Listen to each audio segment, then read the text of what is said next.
So we need to get the facts straight. How does this virus work? How does it transmit? Where does it want to go? And let's protect ourselves. I'm Dr. Peter Lin. I'm a family physician in Toronto, Canada. The coronavirus is a family of viruses that can cause as mild things as just a common cold, all the way up to SARS or MERS. These are these bad pneumonias that we're talking about. And basically what these viruses are, they look like a tennis ball with all these spikes sticking out of it.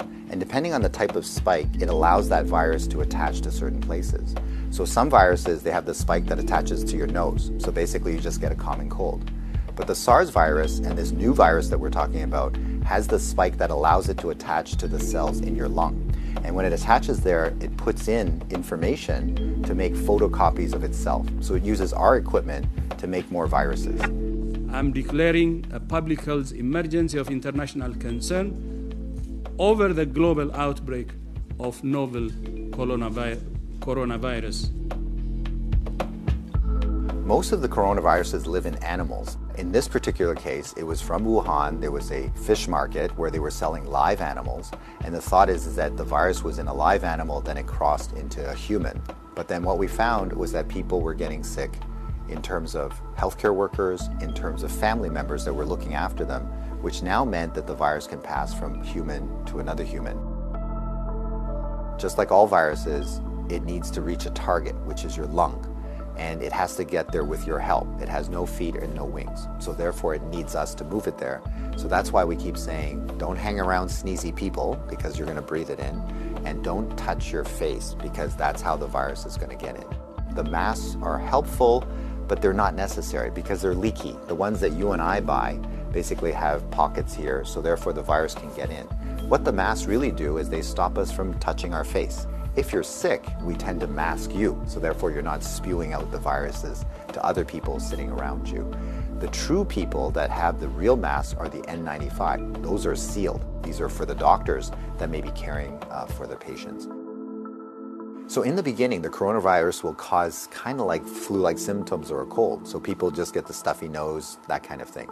But you'll understand that as soon as that virus starts manufacturing in your lung cells, they're producing all these copies of the virus, all of a sudden now you kill the lung cells. So now you can't exchange oxygen, and that's why one of the early symptoms is people get very short of breath and they tend to have a difficult time breathing, and that's why they end up in hospital. So currently, unfortunately, we don't have a direct treatment for the coronavirus. So we don't have a medication that can kill it off. And so it's really supportive. So in other words, the patient can't breathe, we give them oxygen, help them to breathe. They can't drink, so therefore we give them fluids to support them.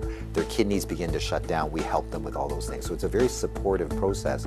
This is a new virus that we've never seen before. So our immune system, our army, are having a hard time figuring out what to do. So usually what we have to do is we make something called antibodies. So these are things that can grab onto the spikes that we see on the virus, and it'll get rid of the virus for you, and that will actually bring you back to good health. So therefore the elderly may have a worse outcome, and of course the young children. So the babies, their immune system is not so good either, so they may not make those antibodies as well. So just remember, your hands may be with virus. Virus cannot hurt you because it can't get through the skin, but the moment I do this, now I've brought the virus right to where it wants to go. So let's remember not to touch our hands to our face. So let's say you think that you might have been on a plane or you might have bumped into somebody that has it. What should you do? So the first thing is to contact a healthcare worker to tell them that potentially you have it. If you're feeling symptoms and you're going to go into a facility, call ahead. Okay, so whether you're calling the paramedics or whether you're calling the hospital or your doctor, just mention that you were on a flight. If you don't have any symptoms, then what we do is a little bit of a self-quarantine.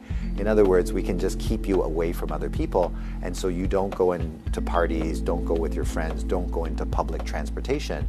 So we can contain it very easily by making sure that you do a self-confinement, so to speak, for the, let's say, 7 to 14 days is the longest incubation time. So after that, if you're feeling well, then you don't have anything to worry about.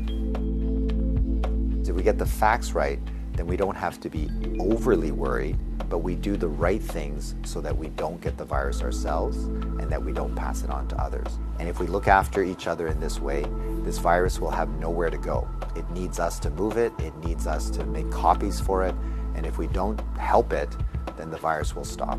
So we have the power to do that right now.